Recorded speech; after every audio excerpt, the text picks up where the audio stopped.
Welcome back.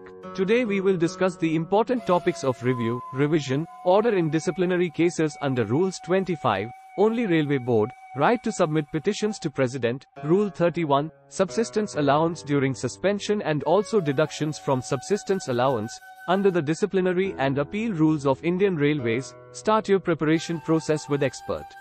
Get ready to organize. Let's learn the secrets of success in Railway Devil's exam and other competitive exams in this comprehensive guide.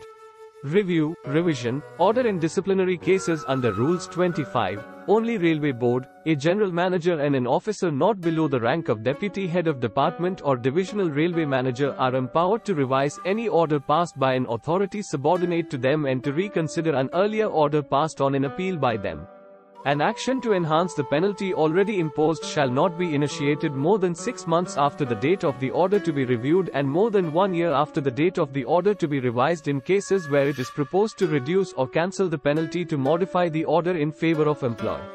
The time limit of 6 months, 1 year for revising a case shall start from the date of order to be revised.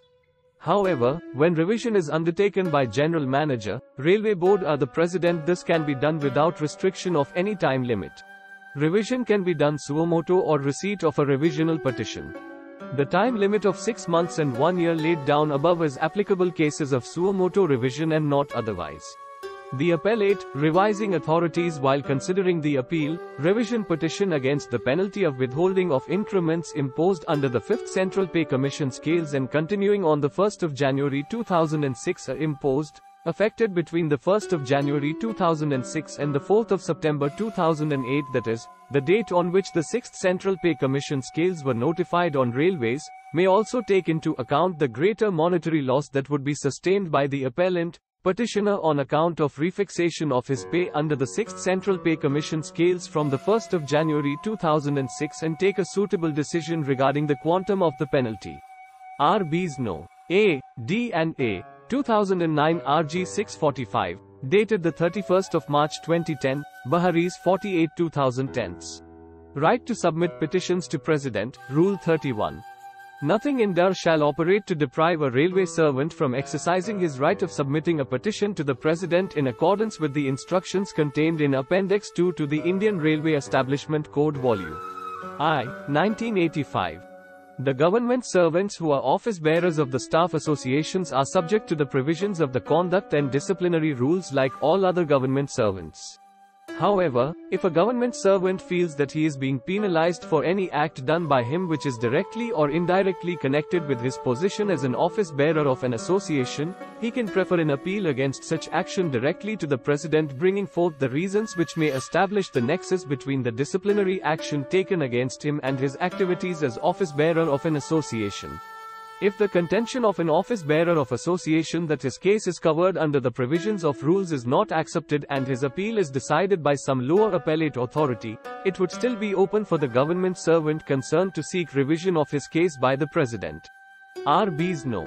A, D and A, 90 RG 6136 of the 21st of November 1990, Baharis 220/90. Subsistence allowance during suspension. A railway servant under suspension or deemed to have been placed under suspension by an order of the competent authority shall be entitled to the following payments, namely: A subsistence allowance is an amount equal to the leave salary which the railway servant would have drawn if he had been on leave on half-average pay or on half pay, and in addition dearness allowance, if admissible, on the basis of such leave salary.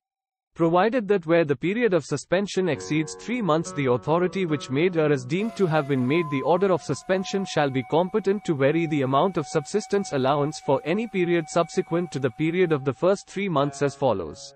1. The amount of subsistence allowance may be increased by a suitable amount not exceeding 50% of the subsistence allowance admissible during period of the first 3 months, if in the opinion of said authority, the period of suspension has been prolonged for reasons, to be recorded in writing, D. directly attributable to the railway servant. E. The amount of subsistence allowance may be reduced by a suitable amount exceeding 50% of the subsistence allowance admissible during time period of first 3 months if, in the opinion of the said authority, the period of suspension has been prolonged due to the reasons, to be recorded in writing directly attributable to the railway servant.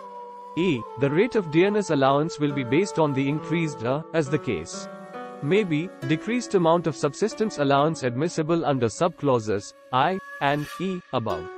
B. Any other compensatory allowances admissible from time to time on the basis of pay of which the railway servant was in receipt on the date of suspension, subject to fulfillment of other conditions laid down for the drawal of such allowances.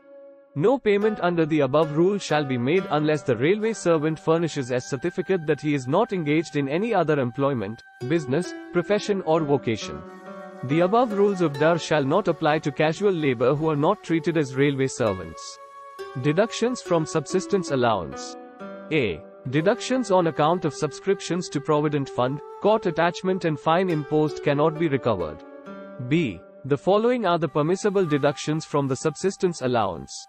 1. House rent and conservancy charges. 2. Electric charges if supplied by railway. 3. Water charges where recoverable under rules. 4. Diet charges. 5. Doctor's fee under contract system. 6. Repayment of advances and loans taken from government. 7. Station debits, stores debits and workshop debits. 8. Income tax where due. 9. Recovery of losses caused to government, if not deferred. C. The following type of recoveries can be made provided the suspended employee gives written consent. 1. Payment of county operative societies dues. 2. Subscriptions payable to institutes and clubs. 3. LIC premia. 4. School fee, and 5. Refund of SBF and PF loans.